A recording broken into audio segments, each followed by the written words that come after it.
Breaking news. Welcome to today's headlines.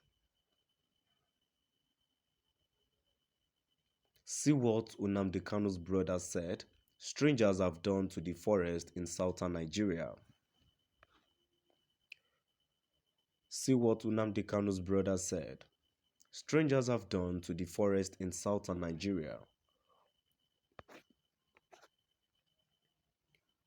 To my dear listeners, from wherever you're listening from, please stay tuned as I read today's news.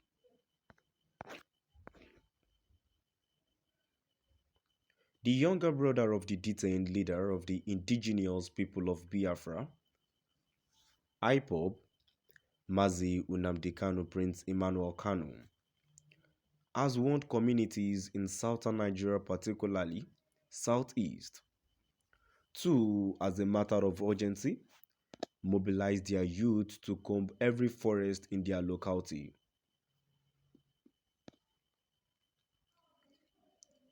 Emmanuel Kanu, who made the call in a chat with journalists at the weekend in Umuahia, the Abia state capital, said the plea was because the untamed forest has become the sanctuary of miscreants within communities. He equally urged community leaders to encourage their youth to comb the forest to rid their communities of brigands. Kanu, who is also the legal advisor of the IPOB leader, commended the agitators in his community for their steadfastness and appealed to them to maintain the temple.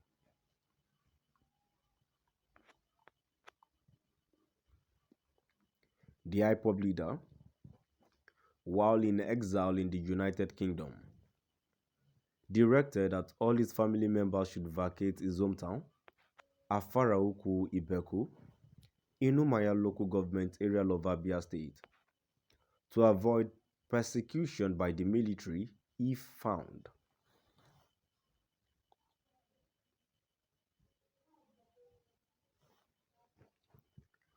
He had also directed that his lawyers should not keep his car from him and that they should meet him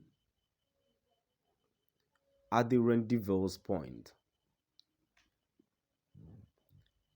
According to him, the military has seized his phones and radio, but we know they cannot locate him in the forest and no one can locate him in the forest, but our community leaders in Abia South should mobilize the youth in their communities to comb the forest to look for him.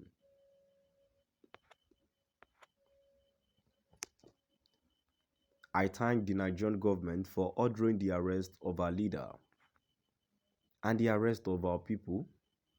We thank them for their dodginess in keeping him in detention since 2015. We thank them for being unpatriotic, for hiding their son from the grip of justice, for doing things that will bring down Nigeria.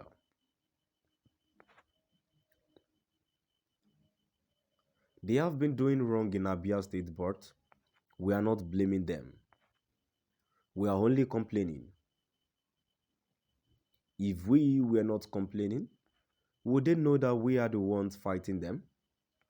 For the simple reason that the election of 2015 was declared peaceful by INEC and international observers, only for them to declare this election and others as clashes.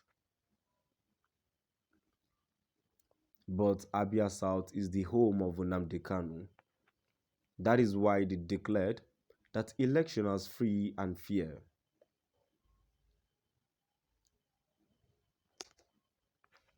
This time around, they will not be able to trick us. We shall return to the land, to its original owners, the people of Biafra, but if they like, they can keep the home as their manor house.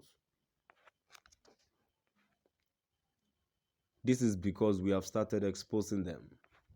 So if they try anything funny, they will meet their match. You know the Biafran people are intelligent and we shall never hesitate to do anything to defend our people.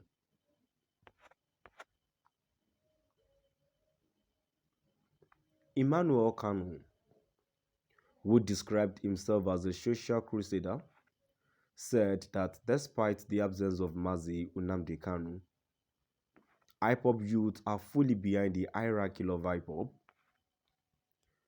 I appeal to our youth to be courageous and go in search of our leader, our fatherland, our leader. I appeal to the youth to keep the tempo. There are so many of them because of the fear of Mazi Nnamdi Kanu. A lot of youth are hiding, but we have told our people that the way of staying alive is to join in the search for Mazi Nnamdi Kanu. We want them to know that this struggle has no end, that he is not the only leader, even if our leader is detained. They are in prison. They can invite him to come to their prison and lead their struggle.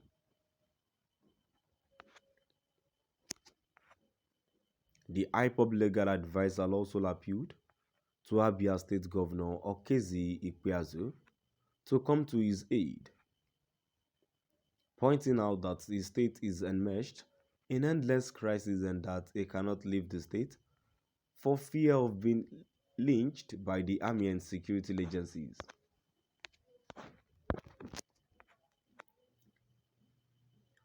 He advised Governor Ikpeazu to tell the federal government that the only way to resolve the crisis in Abia State is to set free Mazi Nnamdi Kanu.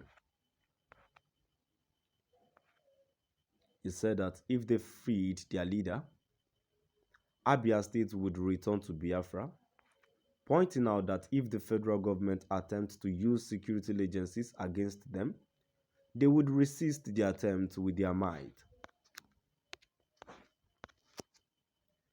He also called on his father to hire international lawyers to act on his behalf and proceed to court to seek his freedom from detention.